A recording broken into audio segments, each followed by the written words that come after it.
23-year-old Maid serves dinner at a billionaire's mansion, wearing a simple necklace. Suddenly, the 72-year-old grandmother stands up, pointing at her with a trembling finger. "That necklace belonged to my granddaughter who was kidnapped 20 years ago." The room goes silent. Everyone thinks the maid is a thief, but when she opens her mouth, the words that come out shock everyone to their core. "I didn't steal it. Because I am your granddaughter. I'm Claire Rothschild. I'm the missing child."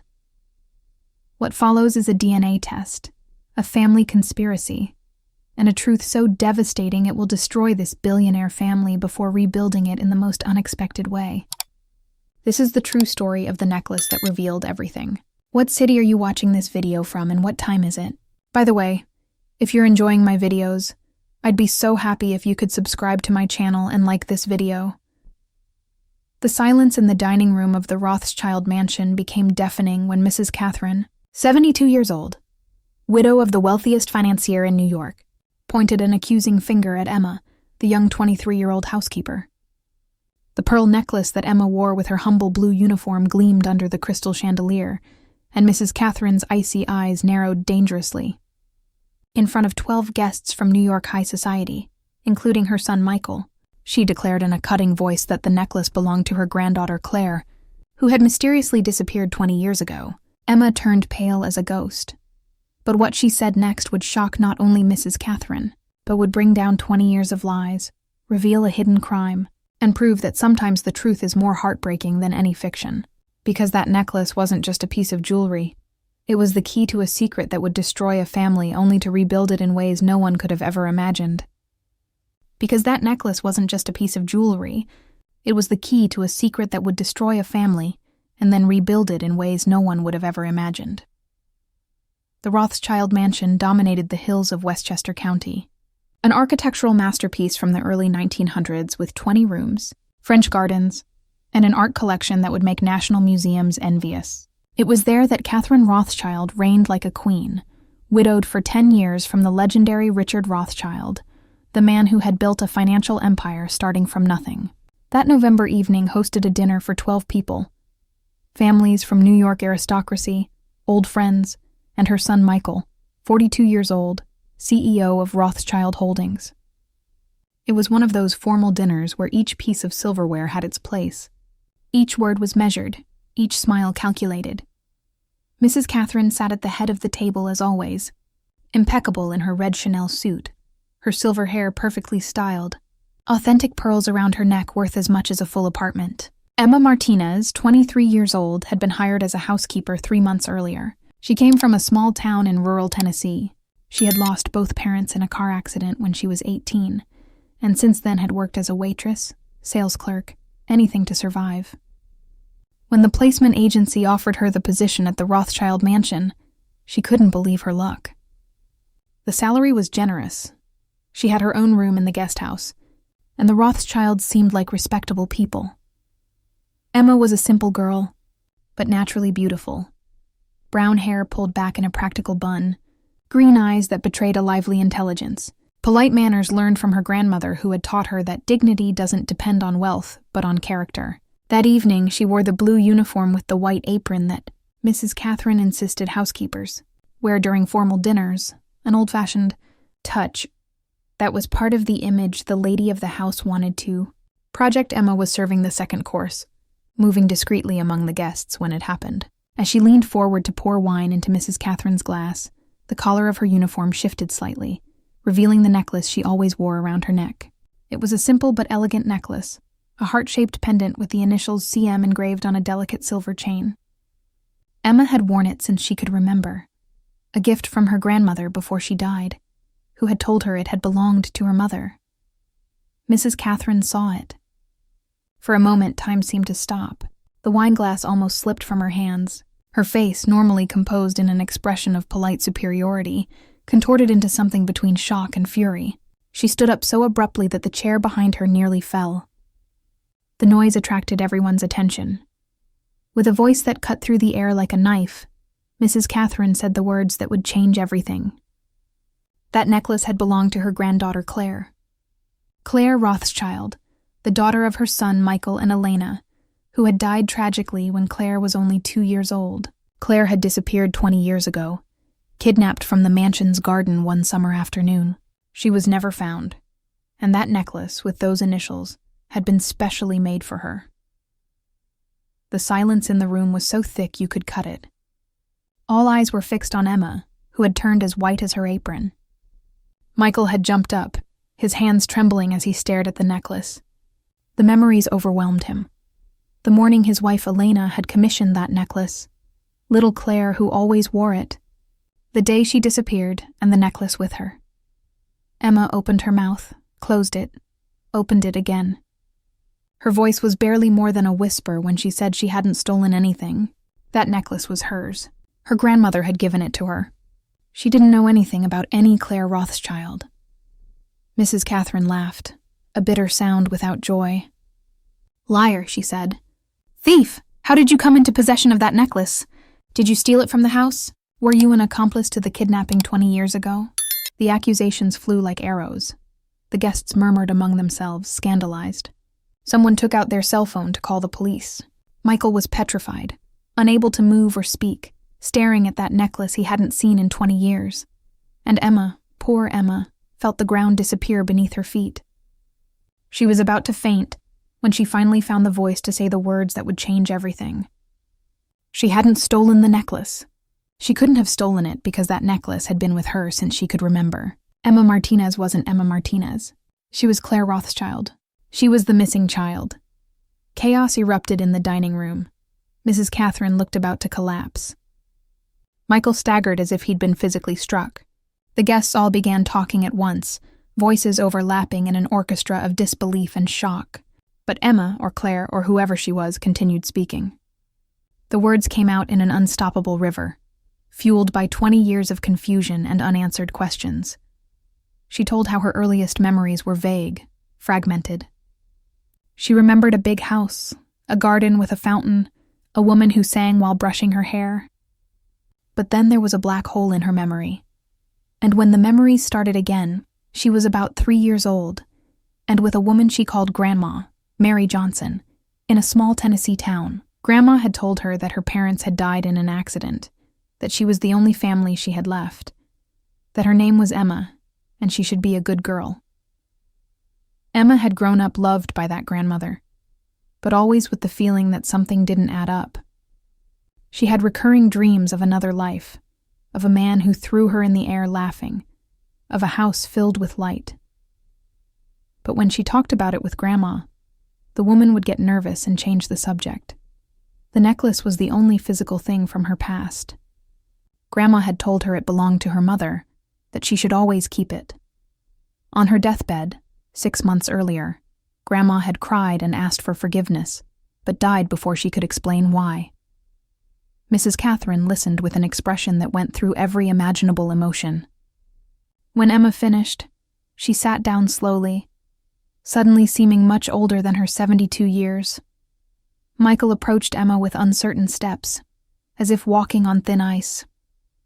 He looked at her intently, searching the face of this young woman for any trace of the child he had lost. There were similarities, he realized, the shape of the eyes, the way she tilted her head when speaking, even the nervous gesture of touching her earlobe. But 20 years had passed. Claire was 2 years old when she disappeared. How could you be sure? The necklace alone wasn't enough proof. It could be an extraordinary coincidence or an elaborate deception. It was Mrs. Catherine who took control, as she always did.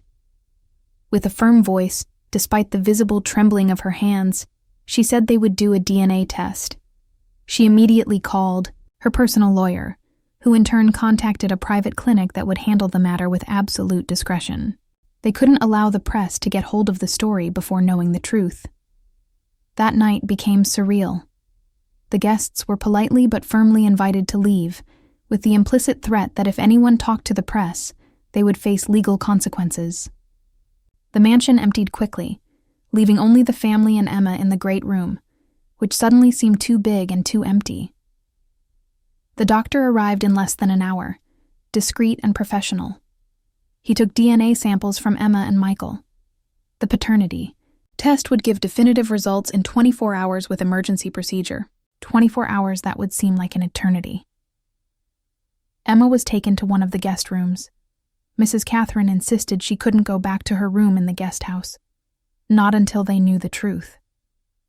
Michael found her comfortable clothes, everything in silence, charged with unspoken emotion. When they were finally alone, father and possible daughter, Michael looked at her with eyes full of tears he hadn't allowed to fall in front of his mother. Emma saw in him a pain so deep it squeezed her heart. She saw a man who had lost a wife and daughter in the same period of time, who had lived 20 years with a hole in his chest, who had continued functioning but not living, and she felt something move inside her. A connection she couldn't explain, but was undeniable. Michael spoke to her about Claire, how she had been born during a storm 2 weeks early, so impatient to know the world. How her mother, Elena, who had died of cancer when Claire was 8 months old, had commissioned that necklace as a last gift for her daughter. How after Elena's death, Claire had become his reason for living. And how, on that summer afternoon 20 years ago, he was working in his office while Claire played in the garden under a nanny's supervision. And in one moment, one single moment of distraction, the child had disappeared. The searches had been massive. Police, private investigators, even desperate psychics. But Claire had disappeared without a trace. No ransom demand, no witnesses, nothing. As if the earth had swallowed her. Over time, hope had transformed into acceptance of the worst. Michael had continued living mechanically, managing the company, caring for his mother. But a part of him had died that day in the garden. Emma listened and cried. She cried for the father she had perhaps found, for the grandmother who had loved her but perhaps stolen her, for the life she might have had. And she cried for this broken man who looked at her with eyes full of dangerous hope that if it turned out to be false would destroy him definitively. That night no one slept in the Rothschild mansion. Mrs. Catherine paced through her office looking at old photos of little Claire. Michael sat in the room next to Emma's, unable to distance himself, and Emma stayed awake in the most comfortable bed she had ever tried, staring at the ceiling, wondering if when the sun came up, she would finally know who she really was. The 24 hours passed like 24 years. The tension in the mansion was palpable. Mrs. Catherine maintained her composure, but her hands trembled when she poured tea. Michael oscillated between hope and extreme caution. He couldn't allow himself to believe only to be destroyed again. When the doctor called with the results, Michael was shaking so hard he almost dropped the phone. The DNA match was 99.9%. Are you enjoying this story? Leave a like and subscribe to the channel. Now let's continue with the video. Emma Martinez was Claire Rothschild. His daughter had come home. Michael hugged her so tight she could barely breathe, crying openly. Mrs. Catherine collapsed in tears, embracing the granddaughter she thought lost forever. For a few hours there was only pure, incredulous joy. But then came the questions. How had Claire ended up in Tennessee? Who was Mary Johnson, and how had she gotten the child? Detective Morrison was called in, and in the following weeks, he uncovered a truth that would shake the family to its foundations. Mary Johnson had worked as a cook for the Rothschilds 20 years earlier. She had been fired for theft, an accusation she had denied. But there was more. Mary hadn't acted alone. She had an accomplice inside the family, and that accomplice was Rebecca Rothschild, Michael's younger sister. When questioned, Rebecca broke down quickly. She confessed through tears. She had always envied Michael, the successful firstborn, the one with the beautiful wife and perfect daughter. After Elena's death, envy had turned to hatred. She had convinced Mary to take Claire to teach Michael a lesson, to make him feel pain. Mary was supposed to return the child after a few weeks, but in her grief she had decided differently. She had kept Claire, called her Emma, raised her far away. Rebecca had lived in the hell of guilt, but had been too cowardly to confess. Michael looked at her with a wordless expression. His sister had stolen 20 years of his life out of envy. Rebecca was arrested, still crying, still asking for forgiveness she knew would never come. The following months were a difficult process, Emma found herself catapulted into an unknown world, from housekeeper to heiress of a fortune, from orphan to daughter of a present father. It was overwhelming. Michael was patient. He didn't pressure her to call him dad. He didn't demand immediate affection. He gave her space but was always there, a constant presence. He showed her photos, told stories about Elena, took her to places she had loved as a child. And slowly some memories returned. Sudden flashbacks, recognizing the smell of Elena's perfume, remembering words from a lullaby, having déjà vu in the garden. Mrs. Catherine transformed from icy matriarch to caring grandmother, giving her a sense of roots and belonging. But not everything was easy. There were days when Emma felt like an imposter. The story had spread everywhere. Journalists besieged the mansion. Emma became famous overnight, her photo in every magazine. And there was Rebecca's trial, where she had to testify and see her aunt again, who was sentenced to 15 years. The hardest thing was making peace with Mary. Michael told her that people are complicated. They can do terrible things and genuinely love at the same time. She didn't have to choose a single narrative. A year later, Emma had found balance. She enrolled in university to study social work. She wanted to help children in difficult situations. She had started calling Michael Dad and was building an identity that merged Emma and Claire into something new. 2 years after that fateful night in the dining room, the Rothschild mansion was once again full of guests for a dinner. But this time the atmosphere was completely different. There was no tension in the air, but warmth, genuine laughter, a sense of true family instead of social obligation. Emma, now 25 years old, had found her way. She had completed her first year of university with excellent grades. She had founded a small nonprofit organization that helped missing children and their families, using her own story to give hope to others. She had become a spokesperson for social causes, using the platform her last name gave her to do good. She was also in love. Daniel was a social worker she had met during a conference. He came from a normal family, worked hard. He wasn't impressed by her wealth, but loved the person she was. Michael had welcomed him with warm approval, seeing in him someone who loved his daughter for the right reasons. That night, the dinner was to celebrate the anniversary of Emma's reunion, but also to announce her engagement to Daniel.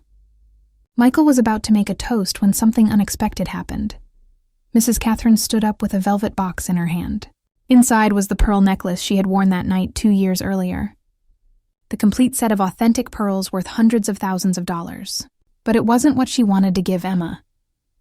Instead, from the box she took out another necklace, a simple silver chain with a heart-shaped pendant. It was identical to the one Emma always wore, the necklace that had revealed everything.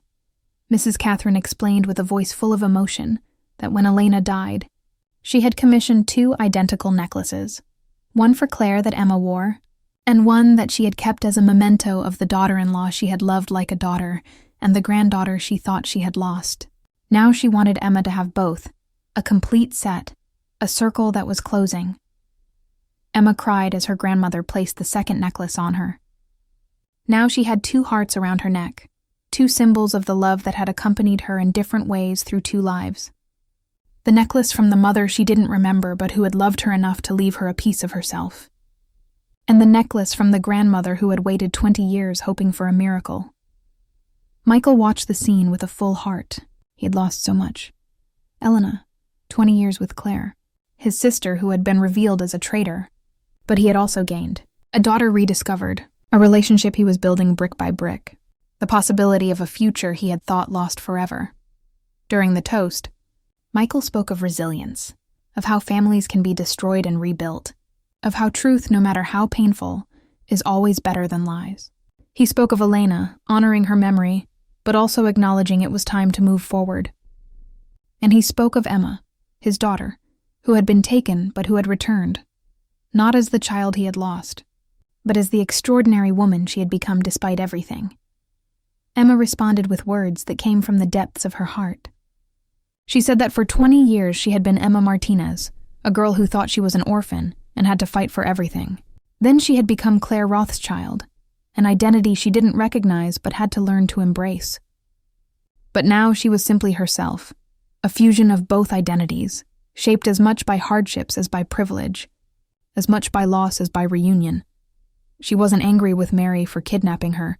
She said because Mary had given her love, even if born from a crime. She didn't hate Rebecca, even though what she had done was unforgivable, because hatred would only poison her life. Instead, she chose gratitude. Gratitude for being alive, for having found her true family, for having a new beginning that few people receive.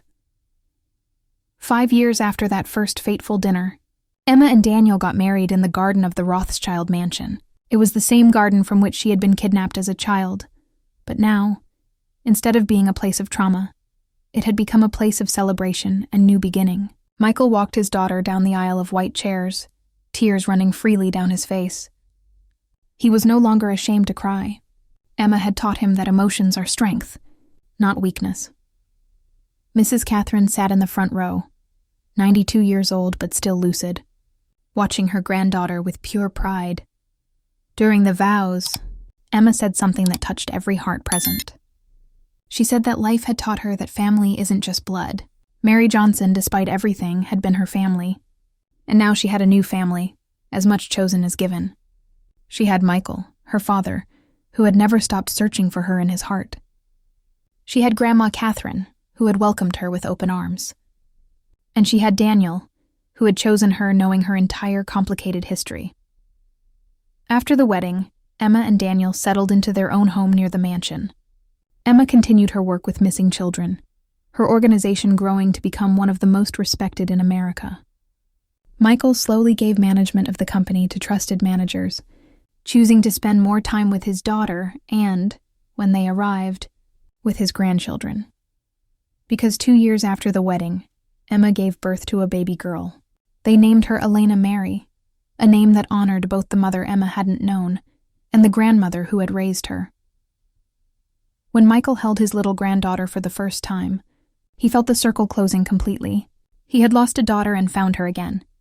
Now that daughter was giving him a new generation, a new opportunity to do things right. Mrs. Catherine, now very elderly, spent her days telling stories to little Elena Mary. The same stories she had told Claire so long ago, and then again to Emma. There was a poetic beauty in the way generations intertwined, in the way love persisted through trauma and time. One afternoon, 10 years after that fateful dinner, Emma was putting little Elena Mary, now 8 years old, to bed. The girl was playing with the necklace Emma always wore, the 2 heart necklaces that had become iconic in their family. Elena Mary asked about the necklace, wanting to know the story.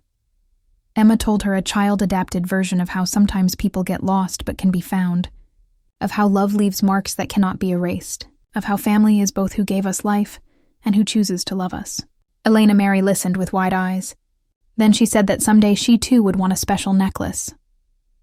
Emma promised that when Elena Mary was old enough, she would commission a 3rd necklace, continuing the tradition, a heart for each generation, a tangible symbol that love survives everything: death, separation, betrayal, time itself. The necklaces had become more than just jewelry. They were the story of the Rothschild family told in silver and love. Michael, watching from the doorway as Emma told the story to his granddaughter, felt a peace he had thought impossible. Life had taken so much from him, but it had also given him more than he had ever hoped for. Emma was no longer the child he had lost, nor the housekeeper he had unknowingly hired. She was his daughter, completely and totally, shaped as much by hardships as by love. The Rothschild mansion, which had witnessed so much pain, now resonated with children's laughter. The rooms that had been empty and cold were once again full of life. And every time Emma wore the 2 necklaces, she reminded herself and everyone who saw her that sometimes miracles happen. Not because life is fair, but because people choose love instead of bitterness, truth instead of comfortable lies, forgiveness instead of revenge. The necklace that had revealed everything had become the symbol of everything that truly matters. The love that persists, the truth that liberates, and the family that is built not just with blood, but with the brave choices made every day to choose each other, again and again, despite everything. Leave a like if you believe true love survives any distance and time. Comment if you too have an object that carries a significant family story. Share this story to remember that hidden truths always emerge in the end. Subscribe for more true stories that demonstrate how resilience and forgiveness can heal even the deepest wounds. Sometimes a simple piece of jewelry can be the key that opens doors closed for decades. Sometimes the truth arrives when we least expect it, from where we least expect it. And sometimes families are defined not just by blood, but by the choices we make to love each other, despite everything that was taken from us. Because in the end, what counts isn't how long we were separated, but how much love we choose to share when we finally reunite.